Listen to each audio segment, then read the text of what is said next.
Chapter 9. Korovyov's Tricks.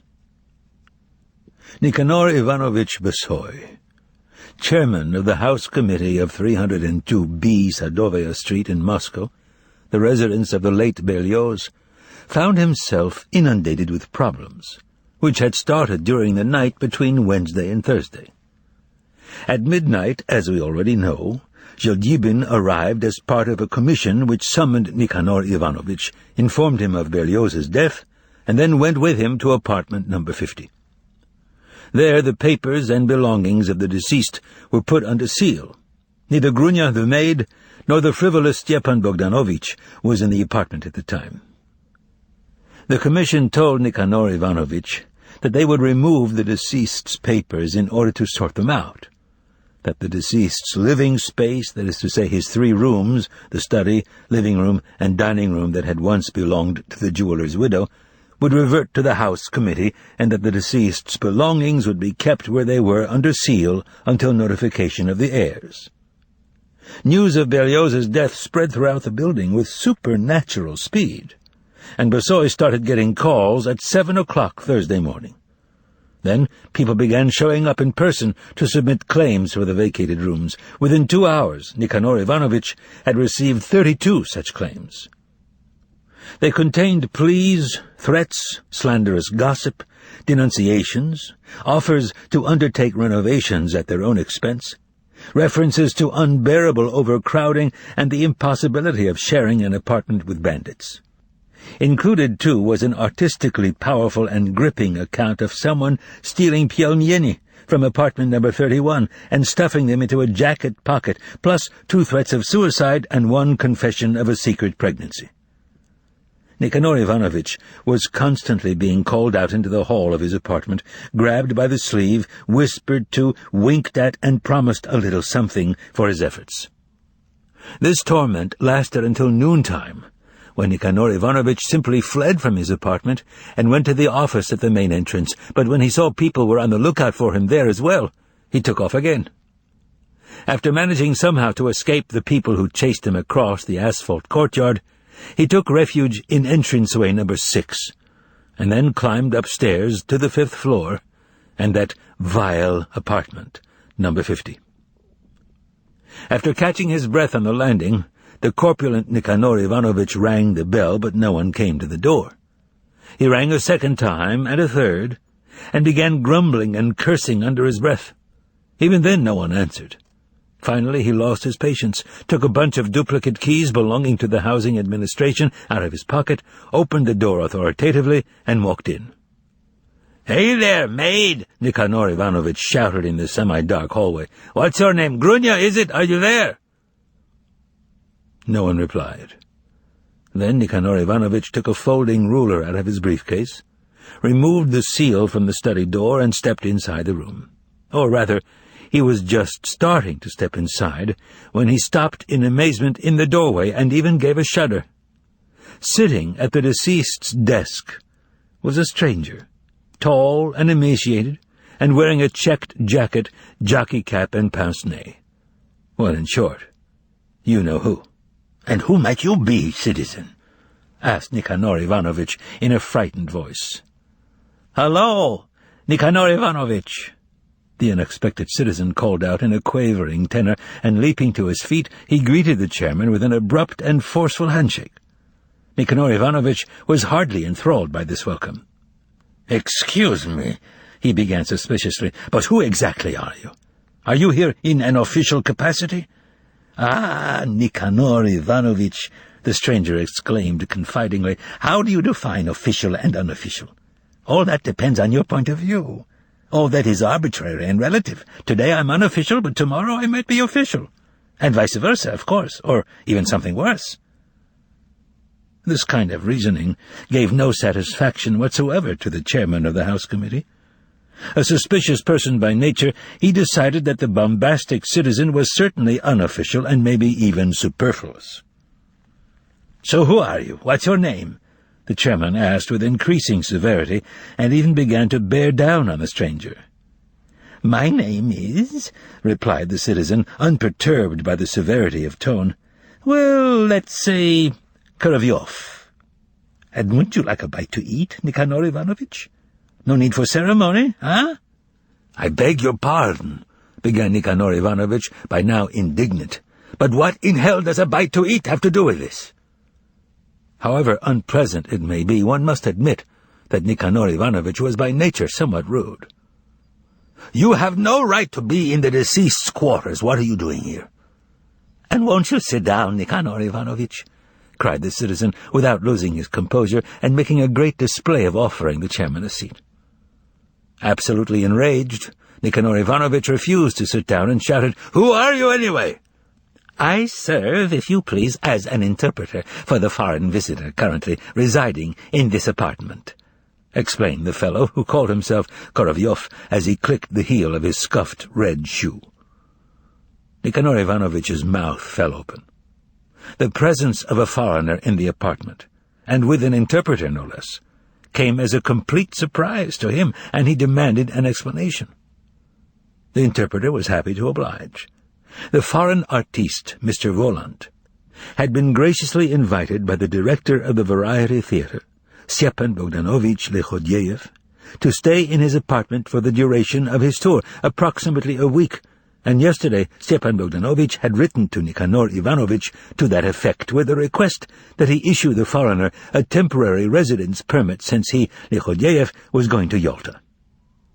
"He didn't write me anything," said the astonished chairman. "Just take a look in your briefcase, Nikanor Ivanovitch," Korovyov suggested sweetly. Nikanor Ivanovitch shrugged and opened his briefcase, and immediately found Lekhodyeyev's letter inside. "How could I have forgotten?" mumbled Nikanor Ivanovitch, gazing dully at the already opened envelope. "It happens sometimes, cackled Korovyov. Absent-mindedness and over-exhaustion and high blood pressure, my dear friend Nikanor Ivanovitch. I'm horribly absent-minded myself. We'll have a drink sometime, and I'll tell you a few facts from my life story. You'll die laughing." "When precisely is Lekhodyeyev going to Yalta?" "Why, he's already gone. Gone!" shrieked the interpreter. "He's already rolling along. Yes, indeed. He's already the devil knows where." And here the interpreter waved his arms like a windmill. Nikanor Ivanovitch said that he had to see the foreigner in person. But the interpreter denied him that request. It was impossible. He was too busy, training the cat. "I can show you the cat, if you wish," offered Korovyov. Nikanor Ivanovitch, in turn, declined this offer. The interpreter then made him an unexpected but most intriguing proposition. In view of the fact that Mr. Volant did not wish to live in a hotel, and since he was used to having a lot of room, wouldn't it be possible for the house committee to rent him the entire apartment, including the rooms that belonged to the deceased, for the week of Volant's performance in Moscow? After all, it's hardly a matter of concern to him, to the deceased," hissed Korovyov in a whisper. "You will agree, won't you, Nikanor Ivanovitch, that he has no further use for this apartment?"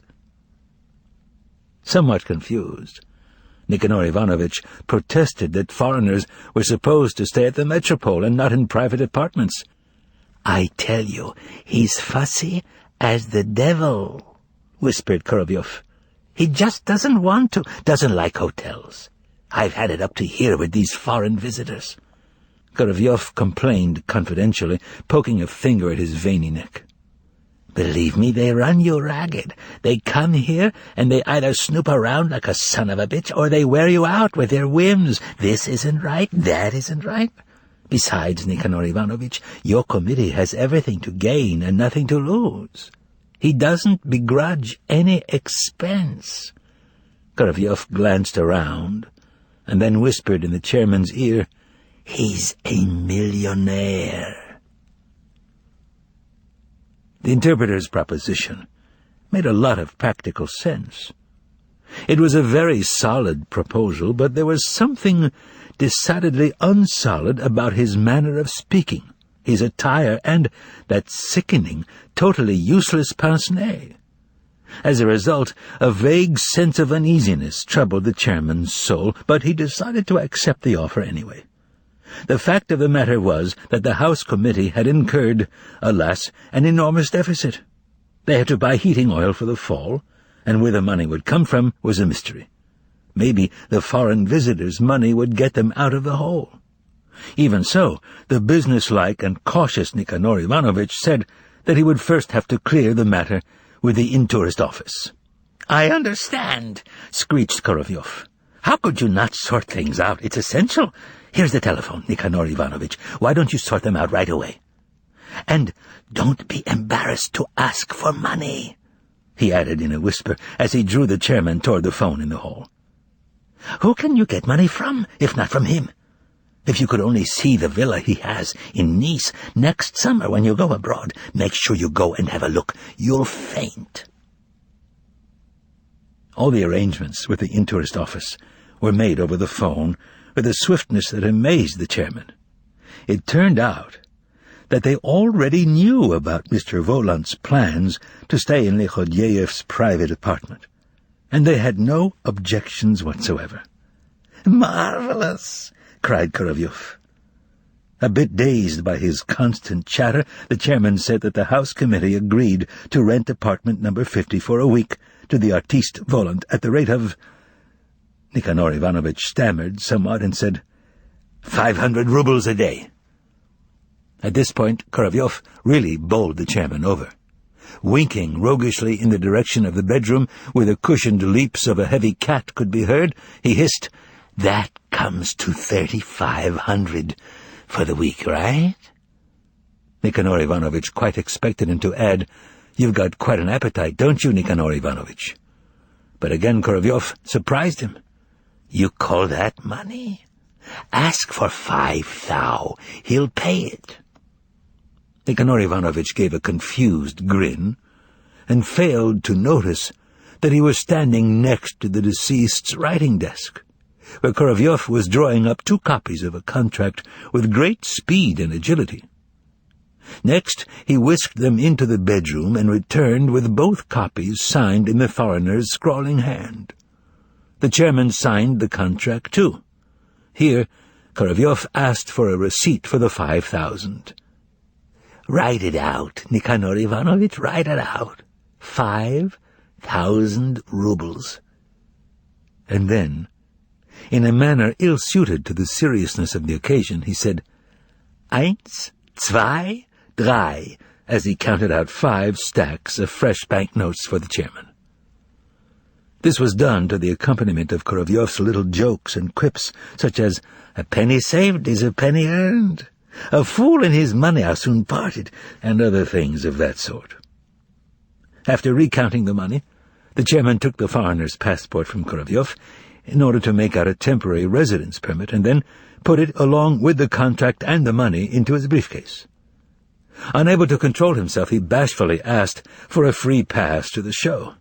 "Why, of course," bellowed Korovyov. "How many tickets would you like, Nikanor Ivanovich? 12? 15? The dumbfounded chairman explained that he needed only 2 tickets for himself and his wife, Pelageya Antonovna. Korovyov grabbed a notepad and jauntily wrote out a pass for 2 in the front row. As the interpreter thrust the free pass at Nikanor Ivanovich with his left hand, he used his right to press a fat wad of crisp bills into the chairman's other hand. The latter took one look at them, blushed hard, and tried to push them away. "We're not supposed to," he muttered. "I won't take no for an answer," Korovyov whispered in his ear. "We're not supposed to, but foreigners are. You'll offend him, Nikanor Ivanovich, and that would be unfortunate after all the trouble you went to." "It's strictly enforced," the chairman whispered in the softest of tones and looked furtively around. "But where are the witnesses?" Korovyov whispered in his other ear. "I ask you, where are they? What's your problem?" And it was then, as the chairman insisted afterwards, that the miracle took place. The wad of bills crawled into his briefcase all on its own. Then, in a weakened and even disoriented state, the chairman found himself on the staircase. A jumble of thoughts whirled around in his head. The villa in Nice, the trained cat, the thought that there had indeed been no witnesses, and that Pelageya Antonovna would be thrilled about the free pass. They were disjointed thoughts, but pleasant on the whole. And still, the chairman felt a pinprick somewhere in the depths of his soul, a pinprick of disquietude. A thought hit him like a blow on the head right there on the staircase. How did the interpreter get into the study if there was a seal on the door? And why hadn't he, Nikanor Ivanovich, asked about that? For a while the chairman gazed goggle-eyed at the stairs like a sheep. But then he decided to forget the whole thing and not to torture himself over something so complicated. No sooner had the chairman left the apartment than a low voice came from the bedroom. "I didn't like that Nikanor Ivanovich. He is a skinflint and a swindler. Can't we make sure he doesn't come round here again?" "Monsieur, your wish is my command," Korovyov replied from somewhere, but in a pure and resonant voice, not a quavering one. And immediately the accursed interpreter appeared in the hall, dialed a number, and began to whine into the phone. "Hello, I consider it my duty to inform you that our House Committee chairman here at 302B Sadovaya Street, Nikanor Ivanovich Bosoy, is speculating in foreign currency. At the present moment there are $400 wrapped in newspaper in the ventilator shaft of his toilet in apartment number 35. My name is Timofey Kvastsov, and I live in apartment number 11 in the same building. But I ask that you not reveal my name. I am afraid that the aforementioned chairman will try to get even." Then he hung up. The scoundrel. What happened next in apartment number 50 is unknown. But what happened next in Nikanor Ivanovitch's apartment is known. The chairman locked himself in the toilet and took out of his briefcase the packet of bills that had been forced on him by the interpreter, and checked to make sure that it contained 400 rubles. He then wrapped the packet in a piece of newspaper and stuffed it into the ventilator shaft. 5 minutes later, the chairman was sitting at the table in his small dining room.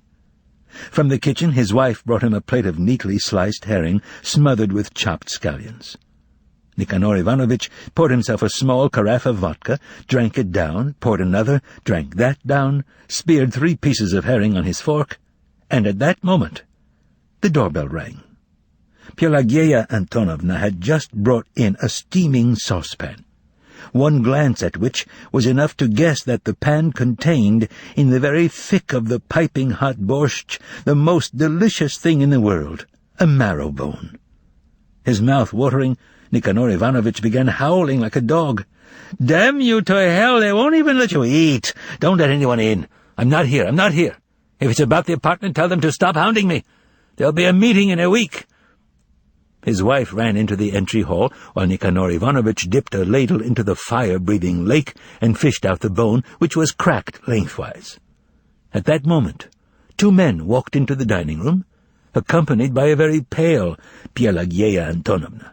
One look at the men, and Nikanor Ivanovich turned pale too, and got up from the table. "Where's the toilet?" asked the first man with an air of concern. He was wearing a white Russian-style shirt. Something knocked against the dining table. It was Nikanor Ivanovich, who had dropped his spoon on the oilcloth. "Over here, babbled Pelageya Antonovna. And the visitors headed straight into the hall. "What's this all about?" asked Nikanor Ivanovich, trailing behind the men. "Nothing like that could be in our apartment, and can I see your ID? Excuse me." The first man handed Nikanor Ivanovich his ID, and the second one proceeded to stand up on a stool in the toilet and thrust his hand into the ventilator shaft. Nikanor Ivanovich's eyes grew dim. They removed the newspaper, but the package turned out to contain not rubles, but some unknown currency that was blue-green in color and had a picture on it of an old man.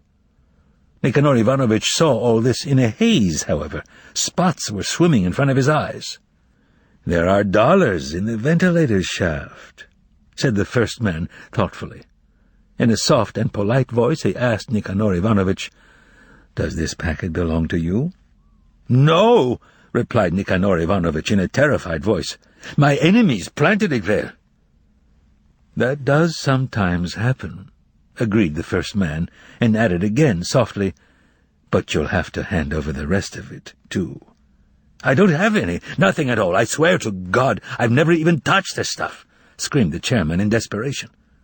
He rushed over to the bureau, pulled out a creaky drawer, and took out his briefcase, all the while crying out disconnected phrases. "Here's the contract. That filthy interpreter planted it there. Korovyov, the guy with the pince-nez." He opened the briefcase, looked inside, and thrust his hand in.